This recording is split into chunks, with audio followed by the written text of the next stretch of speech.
Hi friends, welcome back to Prekshita south Indian recipes. ನಾನಿವತ್ತು ತುಂಬ ಸಿಂಪಲ್ಲಾಗಿ ಕರ್ಬೇವನ್ನ ಯೂಸ್ ಮಾಡಿಕೊಂಡು ಯಾವ ರೀತಿ ಕರ್ಬೇವು ಚಿಕನ್ ಗೊಜ್ಜನ್ನು ಮಾಡೋದಂತ ತೋರಿಸ್ತಾ ಇದ್ದೀನಿ. ತುಂಬ ಟೇಸ್ಟಿಯಾಗಿರುತ್ತೆ.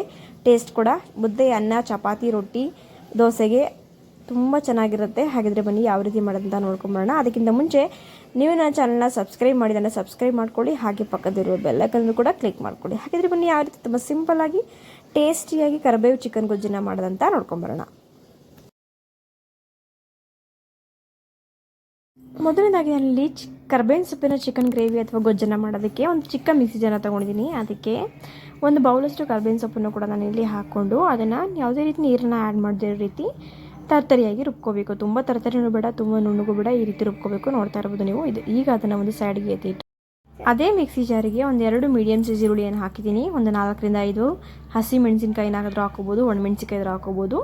ಹಾಕ್ಕೊಂಡು ಅದಕ್ಕೆ ಒಂದು ಮೀಡಿಯಮ್ ಸೈಜ್ ಟೊಮೊಟೊವನ್ನು ಈ ರೀತಿ ಕಟ್ ಮಾಡಿಕೊಂಡು ಹಾಕೋತಾ ಇದ್ದೀನಿ. ಅದಾದಮೇಲೆ ಒಂದು 3 ಇಂಚಷ್ಟು ಚಕ್ಕೆನ ಹಾಕೋತಾ ಇದ್ದೀನಿ. ಅದಾದಮೇಲೆ ಒಂದು 4 ರಿಂದ 5 ಮೆಣಸು, 1-2 ಲವಂಗ ಹಾಕ್ಕೊಂಡು ಅದಾದಮೇಲೆ ಸ್ವಲ್ಪ ಕೊತ್ತಂಬರಿ ಸೊಪ್ಪನ್ನು ಹಾಕ್ಕೊಂಡು ಸ್ವಲ್ಪ ನೀರನ್ನು ಕೂಡ ಆ್ಯಡ್ ಮಾಡಿಕೊಂಡು ನುಣ್ಣಗೆ ಮಸಾಲೆನ ರುಬ್ಕೋಬೇಕು. ನೋಡಿ, ತುಂಬ ಸಿಂಪಲ್ಲಾಗಿರುತ್ತೆ. ಮಸಾಲೆ ತುಂಬ ಕಷ್ಟ ಇಲ್ಲ. ನೋಡಿ, ಈ ರೀತಿ ನೋಡ್ತಾ ಇರ್ಬೋದು ನೀವು. ಈ ರೀತಿ ನುಣ್ಣಗೆ ರುಬ್ಕೋಬೇಕು. ಇವಾಗ ಇಷ್ಟ ಆದರೆ ಸಾಕು, ಮಸಾಲೆ ರೆಡಿ ಆಗುತ್ತೆ. ಈಗ ನಾನು ಒಂದು ಅರ್ಧ kg ಚಿಕನ್ ತೊಗೊಂಡಿದ್ದೀನಿ.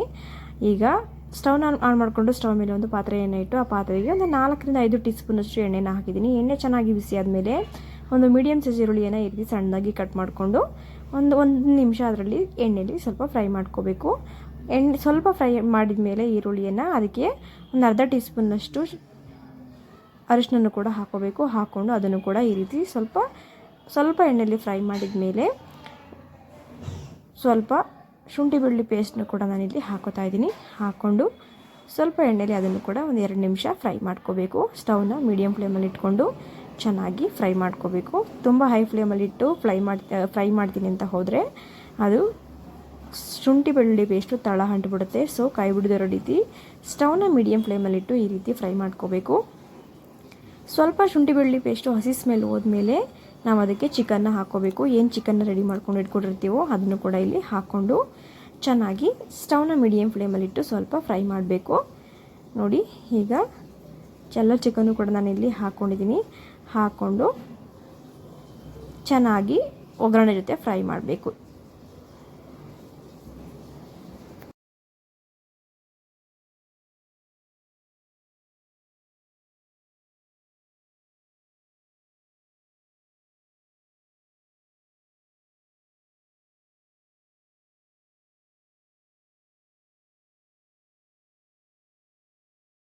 ಒಂದು 5 ನಿಮಿಷ ಹೈ ಫ್ಲೇಮಲ್ಲಿಟ್ಟು ಚೆನ್ನಾಗಿ ಫ್ರೈ ಮಾಡ್ಕೋಬೇಕು. ಚಿಕನ್ನ ಕೈ ಬಿಡದಿರೋ ರೀತಿ ಫ್ರೈ ಮಾಡಿಕೊಂಡು ಅದಾದಮೇಲೆ ನಾನೇನು ಕರ್ಬೇವಿನ ಸೊಪ್ಪನ್ನು ರುಬ್ಕೊಂಡು ಇಟ್ಕೊಂಡಿದ್ದೀನೋ ಅದನ್ನು ನಾನಿಲ್ಲಿ ಹಾಕೋತಾ ಇದ್ದೀನಿ. ನೋಡ್ತಾ ಇರ್ಬೋದು ನೀವು. ಹಾಕ್ಕೊಂಡು ಅದನ್ನು ಕೂಡ ಚೆನ್ನಾಗಿ ಮಿಕ್ಸ್ ಮಾಡಬೇಕು. ಆಮೇಲೆ ರುಚಿಗೆ ತಕ್ಕಷ್ಟು ಉಪ್ಪನ್ನು ಕೂಡ ಇವಾಗಲೇ ಹಾಕೋಬೇಕು. ಹಾಕ್ಕೊಂಡು ಚೆನ್ನಾಗಿ ಮಿಕ್ಸ್ ಮಾಡಬೇಕು. ನೋಡಿ, ತುಂಬ ಟೇಸ್ಟಿಯಾಗಿರುತ್ತೆ. ಚಪಾತಿಗಂತೂ ಒಂದು ಒಳ್ಳೆ ಕಾಂಬಿನೇಷನ್ ಅಂತಲೇ ಹೇಳ್ಬೋದು. ತುಂಬ ಅರ್ಜೆಂಟಾಗಿ ಬ್ಯಾಚುಲರ್ಸ್ ಕೂಡ ಇದನ್ನು ಮಾಡಿಕೊಂಡು ತಿನ್ಬೋದು. ತುಂಬ ಟೇಸ್ಟಿಯಾಗಿರುತ್ತೆ. ನೋಡಿ, ಇವಾಗ ನಾನು ಕರ್ಬೇವಿನ ಸೊಪ್ಪನ್ನು ಕೂಡ ಹಾಕ್ಕೊಂಡು ಏನು ರುಬ್ಬಿಟ್ಕೊಂಡಿದ್ನೋ ಅದನ್ನು ಹಾಕ್ಕೊಂಡು ಚೆನ್ನಾಗಿ ಈ ರೀತಿ ಮಿಕ್ಸ್ ಮಾಡ್ತಾಯಿದ್ದೀನಿ. ಸ್ಟವ್ನ ಹೈ ಫ್ಲೇಮಲ್ಲಿ ಇಟ್ಕೊಂಡು ಸ್ವಲ್ಪ ಈ ರೀತಿ ಮಿಕ್ಸ್ ಮಾಡ್ಕೊಳ್ಳಿ. ಇವಾಗಲೇ ರುಚಿಗೆ ತಕ್ಕಷ್ಟು ಉಪ್ಪನ್ನು ಕೂಡ ನಾನು ಇಲ್ಲಿ ಆ್ಯಡ್ ಮಾಡಿಕೊಂಡು ಈ ರೀತಿ ಮಿಕ್ಸ್ ಮಾಡ್ತಾಯಿದ್ದೀನಿ.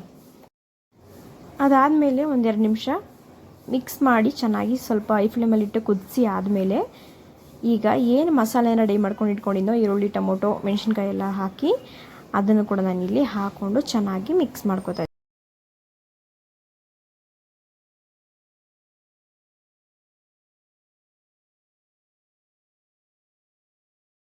ಚೆನ್ನಾಗಿ ಮಿಕ್ಸ್ ಮಾಡಿ ಆದಮೇಲೆ ಸ್ಟವ್ನ ಮೀಡಿಯಮ್ ಫ್ಲೇಮಲ್ಲಿಟ್ಟು ಒಂದು ಸ್ವಲ್ಪ ಬೇಯೋದಕ್ಕೆ ಬಿಡೋಣ. ಫೈನಲಾಗಿ ಗೊಜ್ಜು ರೆಡಿ ಆಗುತ್ತೆ. ಒಂದು 10 ರಿಂದ 15 ನಿಮಿಷ ಬೆಂದರೆ ಸಾಕಾಗತ್ತೆ.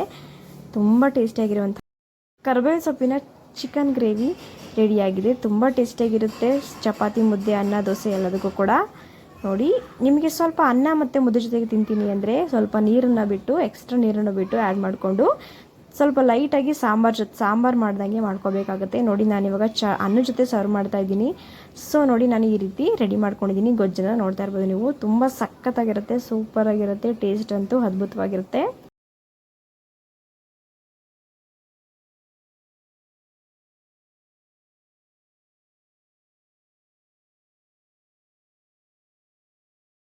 ಸೊ ಫೈನಲ್ ಆಗಿ ಕರ್ಬೇವು ಚಿಕನ್ ಗ್ರೇವಿ ರೆಡಿ ಆಗಿದೆ. ಇದನ್ನು ನಾನು ಅನ್ನದ ಜೊತೆ ಸರ್ವ್ ಮಾಡ್ತಾ ಇದ್ದೀನಿ. ನಮ್ಮ ಮನೆಯವರು ಟೇಸ್ಟ್ ನೋಡೋದಕ್ಕೂ ಕೂಡ ಸಿದ್ಧವಾಗಿದ್ದಾರೆ. ನೋಡಿ, ಅವರನ್ನೇ ಟೇಸ್ಟ್ ಕೂಡ ನೋಡಿದರು, ತುಂಬ ಚೆನ್ನಾಗಿತ್ತು ಅಂತ ಹೇಳಿದ್ರು. ತುಂಬ ಅದ್ಭುತವಾಗಿತ್ತು ಟೇಸ್ಟ್ ಮಾತ್ರ. ನಾನು ಕೂಡ ಟೇಸ್ಟ್ ಮಾಡಿದೆ, ನೋಡ್ತಾ ಇರ್ಬೋದು ನೀವು.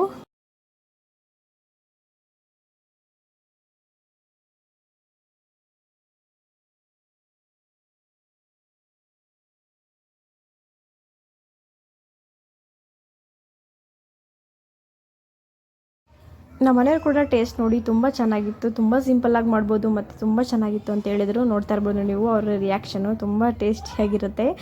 ನೋಡಿ, ನೀವೊಂದ್ಸಲ ನಿಮ್ಮ ಮನೇಲಿ ಈ ರೀತಿ ಸಿಂಪಲ್ಲಾಗಿರುವಂತಹ ಕರಿಬೇವು ಚಿಕನ್ ಗ್ರೇವಿನ ಅಥವಾ ಗೊಜ್ಜನ್ನ ರೆಡಿ ಮಾಡಿ ಟೇಸ್ಟ್ ಹೇಗಿತ್ತು ಅಂತೇಳಿ ಕಮೆಂಟ್ ಮೂಲಕ ತಿಳಿಸಿ. ಹಾಗೆ ಈ ವಿಡಿಯೋ ಇಷ್ಟದಲ್ಲಿ ಲೈಕ್ ಮಾಡಿ, ಶೇರ್ ಮಾಡಿ. ಹಾಗೆ ಪ್ಲೀಸ್ ನಮ್ಮ ಚಾನಲ್ನ ಸಬ್ಸ್ಕ್ರೈಬ್ ಮಾಡೋದು ಮಾತ್ರ ಮರಿಬೇಡಿ. Thank you for watching.